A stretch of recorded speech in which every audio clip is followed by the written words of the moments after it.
Bible केतोटी स्वर्ग विषय प्रकाश करि थाए।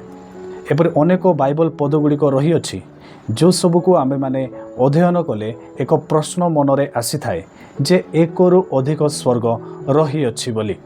जदि इंग्राजी रे आमे माने देखिबा अधिक स्पष्ट रूपे जानी परिबा जे अनेक पदगुड़िक हेवेन बोली लिखा जाए, सिंगुलार स्वर्ग बोली लिखा जाए एवं अन्य केतेक पदगुड़िक हेवेन्स बा प्लुराल बहुवचन रे स्वर्ग समूह बोली मध्य लिखा जाए थाए।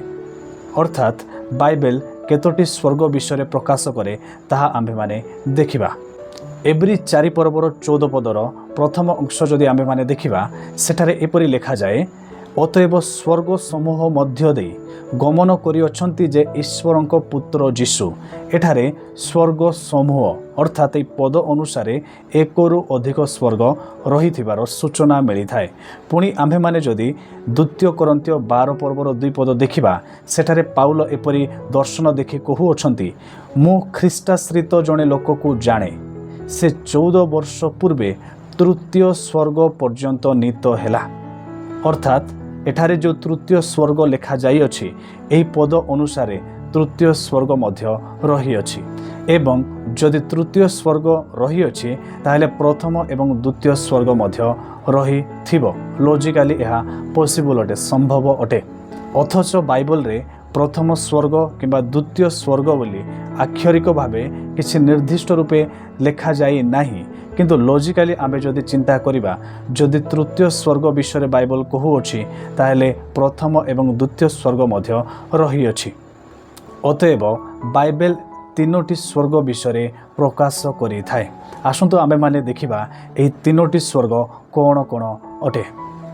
प्रथम स्वर्ग द फर्स्ट हेवेन होची द एटमॉस्फेरिक हेवेन, अर्थात आम पृथ्वीर जो वायुमंडल अच्छी आकाश पर्यंत आमे माने जहाँ स्वचक्षुरे देखि पारुअछु ताहा होची प्रथम स्वर्ग, जोठारे कि पक्षी माने उड़ती एवं जोठारे कि मेघ रही अछि, जो मेघरु वर्षा होई थाए।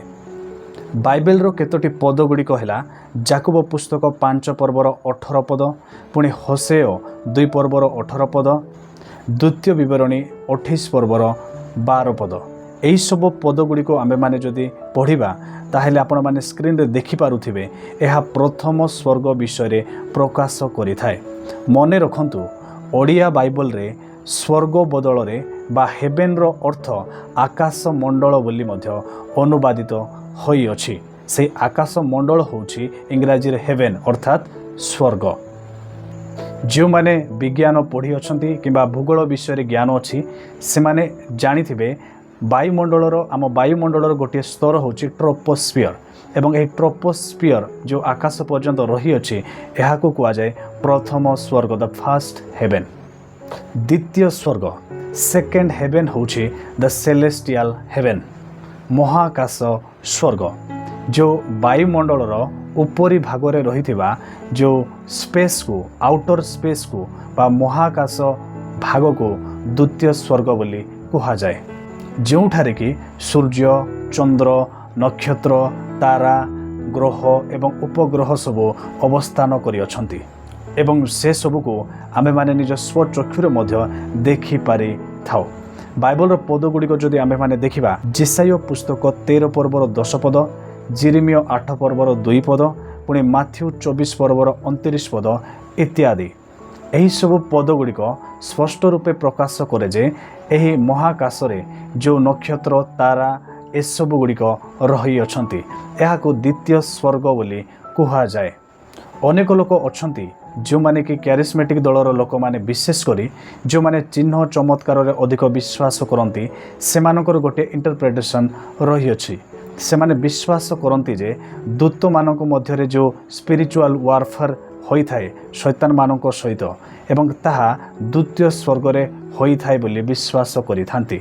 सेमानक विश्वास मत अनुसार एही द्वितीय स्वर्ग रे सुपर नेचुरल एंजेलिक बीइंग माने रही अछंती एवं सेमानक मध्य रे युद्ध होई थाए एवं एमानकर मत अनुसार आमे माने जो प्रथम स्वर्ग एवं द्वितीय स्वर्ग अर्थात पृथ्वीर वायुमंडल पुणी महाकाश स्तर ए दुईटी भाग को जो प्रथम एवं द्वितीय भाग बोली आमे माने विभाजन कलु से माने एहाको प्रथम स्वर्ग बोली कही थांती ଏବଂ ଦ୍ୱିତୀୟ ସ୍ୱର୍ଗ ହେଉଛି ଯେଉଁଠାରେ କି ଏଞ୍ଜେଲିକ୍ ବିଙ୍ଗ ସବୁ ରହିଅଛନ୍ତି, ଦୂତମାନେ ରହିଅଛନ୍ତି, ଶୈତାନ ଡେମନ୍ସ ପାୱାର ସବୁ ରହିଅଛନ୍ତି, ତାହା ହେଉଛି ଦ୍ୱିତୀୟ ସ୍ୱର୍ଗ। ଯେପରିକି ସେମାନେ ଅନେକ ପଦଗୁଡ଼ିକ ମଧ୍ୟ ନେଇଥାନ୍ତି।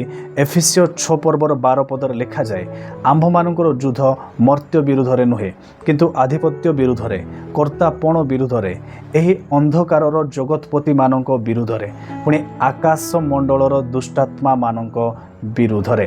ଅର୍ଥାତ୍ ଏମାନଙ୍କ ବିଶ୍ୱାସ ମତ ଅନୁସାରେ we wrestle against spiritual host of wickedness in the heavenly places. ଏଠାରେ ଯେଉଁ ହେଭେନଲି ପ୍ଲେସେସ୍ ବୋଲି ଲେଖାଯାଇଅଛି, ଅର୍ଥାତ୍ ଆକାଶ ମଣ୍ଡଳରେ ଦୁଷ୍ଟ ଆତ୍ମାମାନେ ଯେଉଁ ରହିବାର ବିଷୟ ଲେଖାଯାଏ। ତେଣୁକରି ସେମାନେ ବିଶ୍ୱାସ କରନ୍ତି ଯେ ଏହି ଆକାଶ ମଣ୍ଡଳ ଅର୍ଥାତ୍ ଦ୍ୱିତୀୟ ସ୍ୱର୍ଗ, ଯେଉଁଠାରେ କି ଦୁଷ୍ଟ ଆତ୍ମାମାନେ ରହିଅଛନ୍ତି, ଡେମନ୍ସ ସବୁ ରହିଅଛନ୍ତି, ସୁପର ନ୍ୟାଚୁରାଲ୍ ଏଞ୍ଜେଲିକ୍ ବିଙ୍ଗ ସବୁ ରହିଅଛନ୍ତି, ଯେଉଁମାନଙ୍କ ଦ୍ୱାରା ସ୍ପିରିଚୁଆଲ୍ ୱାରଫେୟାର ହୋଇଥାଏ। ଏଫେସିୟ 2 ପର୍ବର 1 ଏବଂ 2 ପଦରେ ମଧ୍ୟ ଯେପରି ଲେଖାଯାଏ, ସେହି ଆତ୍ମା, ସେହି ଶୈତାନିକ ଆତ୍ମା ଯାହାକି ଆକାଶ ମଣ୍ଡଳ ରାଜ୍ୟର ଅଧିପତି ଅଟେ। ତୃତୀୟ ସ୍ୱର୍ଗ, ଦ ଥାର୍ଡ଼ ହେଭେନ୍। ତୃତୀୟ ସ୍ୱର୍ଗ ହେଉଛି ଦ ଡ୍ୱେଲିଂ ପ୍ଲେସ୍ ଅଫ୍ ଗଡ୍, ପରମେଶ୍ୱରଙ୍କର ବାସସ୍ଥାନ। ବାଇବଲରେ ଅନେକ ପଦଗୁଡ଼ିକ ରହିଅଛି ଯେଉଁଠାରେ କି ସ୍ପଷ୍ଟ ରୂପେ ଲେଖାଯାଏ ସ୍ୱର୍ଗସ୍ଥ ପିତା ବୋଲି।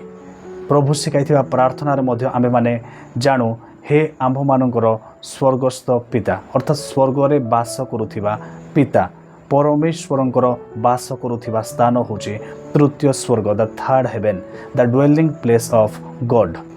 ଯେପରିକି ମାଥ୍ୟୁ 6 ପର୍ବର 9 ପଦ, ପ୍ରେରିତ 7 ପର୍ବର 55ରୁ 56 ପଦରେ ଯେତେବେଳେ କି ସ୍ତିଫାନ ପରମେଶ୍ୱରଙ୍କୁ ସେ ଦର୍ଶନ ଦେଖୁଅଛନ୍ତି, ଏବଂ ଦ୍ୱିତୀୟ ବଂଶାବଳୀ 2 ପର୍ବର 6 ପଦ, ଗୀତ ସଂହିତା 148 ପର୍ବର 4 ପଦ। ଏହିସବୁ ପଦଗୁଡ଼ିକ ସ୍ପଷ୍ଟ ରୂପେ ପ୍ରକାଶ କରେ ଯେ ପରମେଶ୍ୱରଙ୍କର ବାସସ୍ଥାନ ସ୍ୱର୍ଗ ଅଟେ ଏବଂ ଏହା ତୃତୀୟ ସ୍ୱର୍ଗ ଅଟେ। ପୁଣି ସ୍ୱର୍ଗ ହେଉଛି ପରମେଶ୍ୱରଙ୍କର ସିଂହାସନର ସ୍ଥାନ। ସ୍ୱର୍ଗରେ ପରମେଶ୍ୱରଙ୍କର ସିଂହାସନ ରହିଅଛି। ଏବ୍ରୀ 9 ପର୍ବର 24 ପଦରେ ଲେଖାଯାଏ, ସ୍ୱର୍ଗ ହେଉଛି ପରମେଶ୍ୱରଙ୍କର ଉପସ୍ଥିତିର ସ୍ଥାନ। Heaven is called the presence of God. ଏହି ତୃତୀୟ ସ୍ୱର୍ଗରେ ଆମର ପରମେଶ୍ୱର ବାସ କରନ୍ତି।